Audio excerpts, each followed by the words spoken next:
Nitrogen and oxygen. Nitrogen is 7, oxygen is 8. Nitrogen is 7, oxygen is 8. First of all, you have to think which one is having lower ionization energy, which one is having higher. Then I would be telling you. What I told you, ionization energy increases across the period. Oxygen is in the left, oxygen is in the right hand side, and nitrogen is on the left hand side. So the ionization energy for nitrogen is should be lower, and the ionization energy for oxygen should be higher. But in fact, in reality, when we have checked the ionization energies, then we came to know that the ionization energy for oxygen is lower. It's not following the trend. It's an exceptional case. So yes, can you explain it? I'm giving you time. Then I would be explaining you. So yes, you told me the right thing. Basically, nitrogen is 1s2, then 2s2, then 2p3, then oxygen is 1s2, then 2s2, then 2p4. So when you would be writing the orbitals just like that, in 2p subshell, you have 3 orbitals in this manner. So this is 1, this is 2, this is 3. This is 2p4. So I would be writing just like that. Okay, 2p4. So this is you. Okay.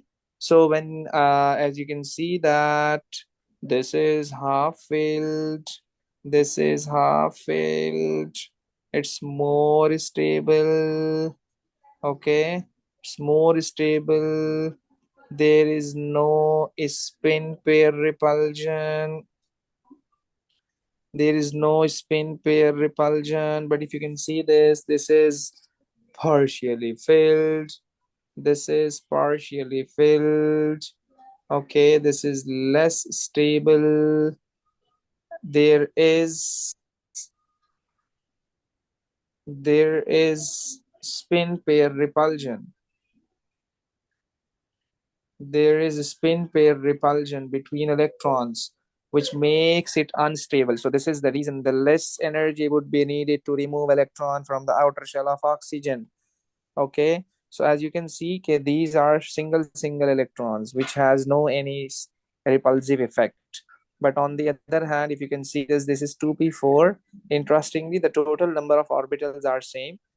I cannot say that the last orbital is far away or the near to the nucleus, because the total number of orbitals are same. In this like case, we would be explaining in different manner, you can say. So 2p3 is more stable as this is half filled. मैंने आपको stable की condition बताई थी stability की. It should be full filled, it should be half filled. But in fact, this is half filled, more stable. Ultimately, you would be requiring the more amount of energy to remove electron from the stable one.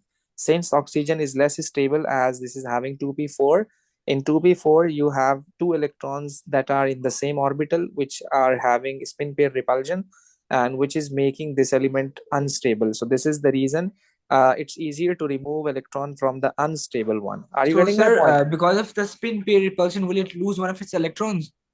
No, spin pair repulsion makes it unstable. On everything wants to gain stability, so you can remove electron very easily. So after removing one electron, then it would be coming half filled and would be gaining more stability. So basically the thing is कि electron को remove करना आसान हो जाएगा. It doesn't mean that कि वो spin pair repulsion है तो खुद ब खुद lose कर देगा. Ultimately you have to provide energy, because ionization energy is always endothermic. It's not exothermic. Okay. But the thing is कि यहाँ पे ये बात हो रही है कि किसका आसान है और किसका मुश्किल है. तो oxygen is easy and nitrogen is harder. Are you getting my point? Yes or no? Yes. Good. So, sir, I रोमा. understand that fully filled or halfly filled orbitals give greater ionization energy. Is that Exactly. correct? You're right. Okay. Exactly. Because they're more stable, right?